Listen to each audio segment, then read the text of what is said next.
Hello, I'm Sandra Bembo. I'm an international business consultant, and for the last 20 years, I've helped companies start up, scale up, and grow. I managed a startup programme at Aston University in the UK for 5 years, and I help students and graduates start their own business. I'm really passionate about enterprise and entrepreneurship, and I believe everyone, no matter where they are, should have the opportunity to start their own business. I'm now based in Germany and I work with international clients worldwide, including the United Nations. With my UN work, I help countries develop their entrepreneurial ecosystems to give startups the best chance of success. Setting up a business is hard, and unfortunately, many businesses do fail, but taking part in courses like this can help you develop your entrepreneurial knowledge and mindset, which will give you the best chance of future success. Most recently, I was in Lusaka in Zambia, helping the government to support business growth and achieve the country's 2030 vision. I'm delighted to be with you today to present this module on customer personas. This session on customer personas builds on the work you've already done on business models and value propositions. So the business model is a framework that describes how you as a business create, deliver and capture value. Now the customer persona is part of the customer segment, which is a key building block of the business model canvas. So in this session, you will learn how to develop a customer persona, which is really a detailed representation of your target audience. These are your potential customers.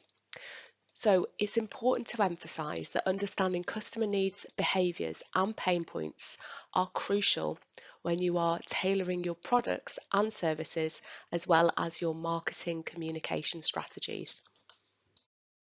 So this week we will explore how to develop a more realised customer persona. Now what do we mean by realised customer persona? So this refers to a customer profile which is based on actual observed behaviour and data rather than just assumptions or projections. So it represents a real customer segment that a company has successfully reached, engaged and converted. So essentially you could say it's data validated version of a buyer persona. So how does this compare? So today we'll be looking at developing what we call traditional buyer personas. So these are semi-fictitious and we're going to create these using market research, surveys, maybe talking to team members or other people that we know. Once we've created the foundation, which is the traditional buyer persona, what we want to do then is go out and validate it. So have we created a realistic, real customer persona? So this is based on proven interactions. So it could be on buyer behaviour, purchasing patterns, feedback, but it's really about going out in the market and testing those assumptions. So you'll have the basis to do that today. Following on, you can develop your persona in an activity session and share and discuss the results with other students on this course. So this week, I want to explore how we can develop these into more structured personas so that you can better communicate them to an audience. So as I said, this session builds on the work you've already done. So it's not just a case of understanding who the potential customers are, but in this session, we will look at articulating why they care. What are their motivations, goals and frustrations, and why would they or would they not buy your product or service? So before we go into the session, let's just recap on what we mean when we say persona. So a customer persona, it's a representation of your ideal customer. So there's many terms that are used and you may come across these. For example, you may hear the word buyer persona, or maybe a marketing persona, or sometimes even the customer profile or customer avatar. But they all mean the same thing, this ideal customer of yours.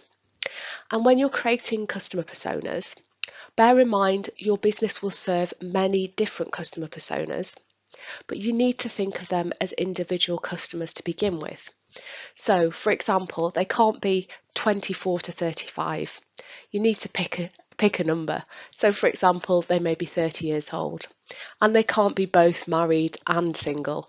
So maybe it's a 30-year-old single female, for example.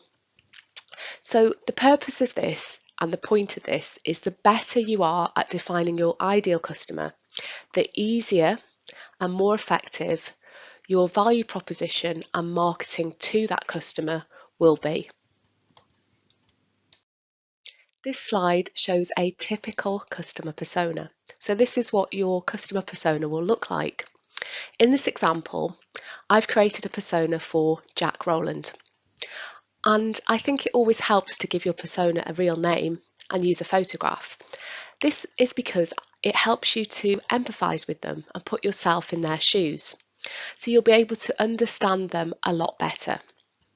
To begin with, as we've mentioned, you're going to have to make lots of assumptions about Jack Rowland and also some best guesses. But gradually, you'll be able to develop these and validate these assumptions by talking to real customers like Jack. So to start with, you could use your own research and maybe even use AI to help you. I'll explain more in the next slide on what data you can use.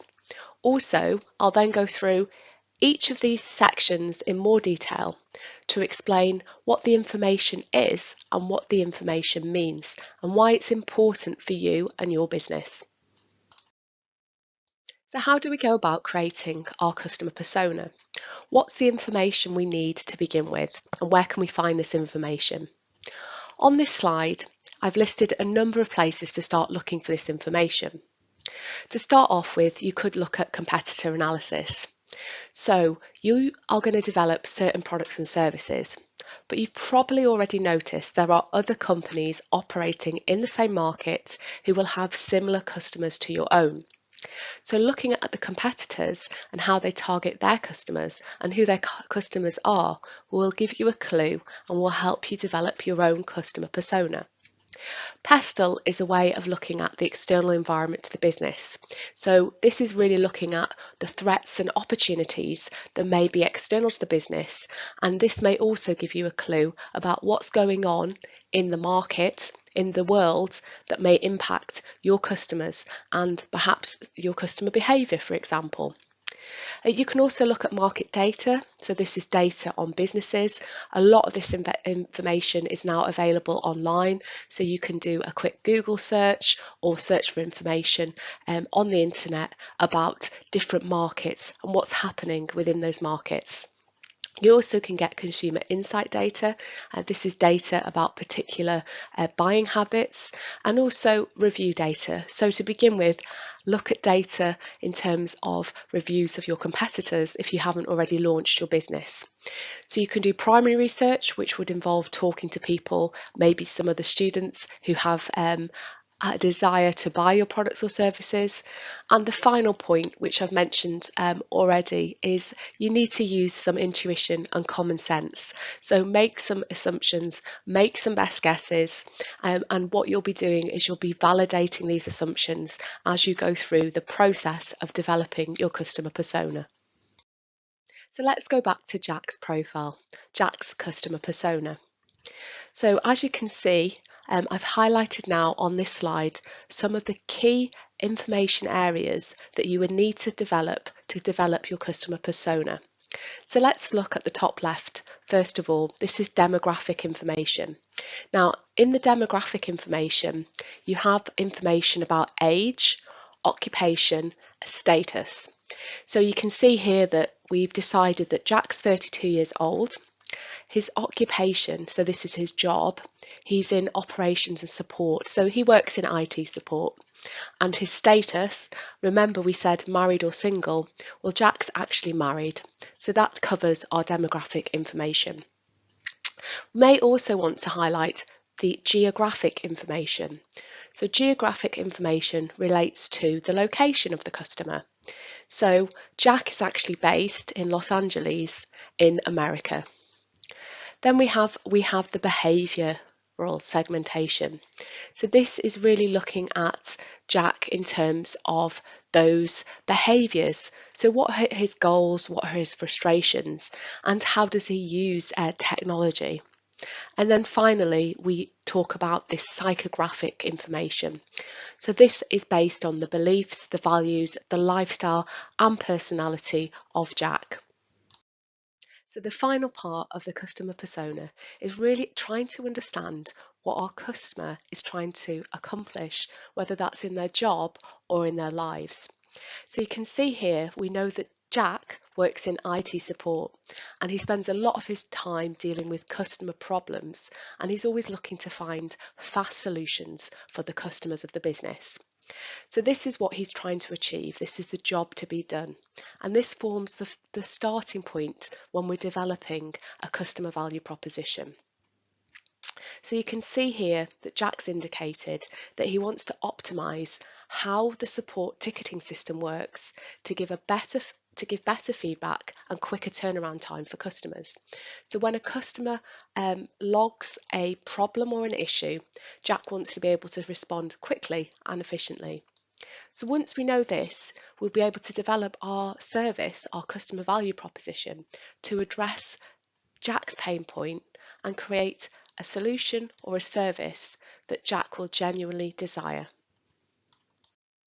So let's make a new customer persona. So in this example, I've chosen Emma Price to represent my ideal customer. And as I already mentioned, it's really important to add a photograph of your ideal customer to help you empathise with them and be able to put yourself in their shoes to develop a more detailed customer persona.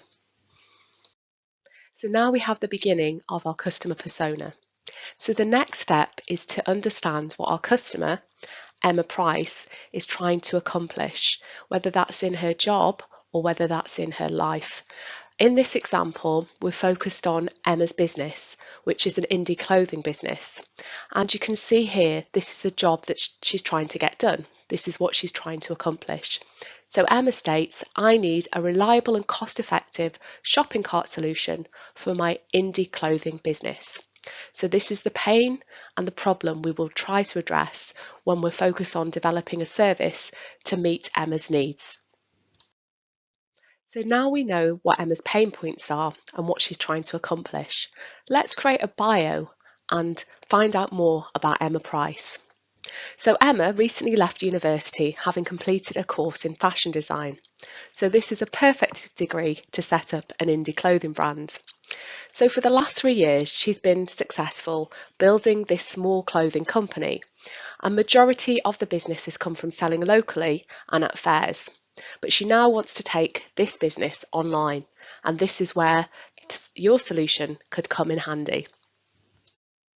Okay, let's add some demographic and geographic information to Emma's profile. So we know Emma is 22 years old. She's a director of her own indie brand, and she's currently single. Her annual income is £20,000 per year, and she lives in the south east of England. Now let's look at some behavioural information. So we can see here we're looking at technology, and the solution that Emma's looking for is a technology solution to help her sell her indie clothing brand online.